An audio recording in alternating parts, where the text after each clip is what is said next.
Hindi nakikita ng Department of Energy na magkakaroon ng problema sa supply ng kuryente sa susunod na taon.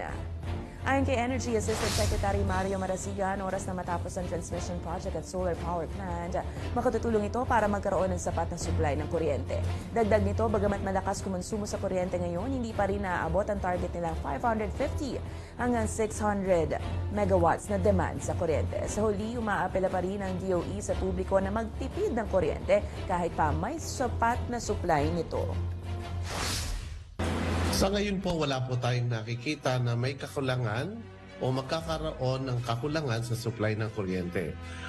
Tayo po ay halos araw-araw at weekly nating minomonitor ang kalagayan po ng ating electric power industry kung saan po tayo ay nagsasimulate ng different scenarios para malaman nga po natin na magkakaroon ba ng kakulangan dahil inaasahan natin na medyo bababa ang ating generation na nanggagaling sa ating mga hydropower plants.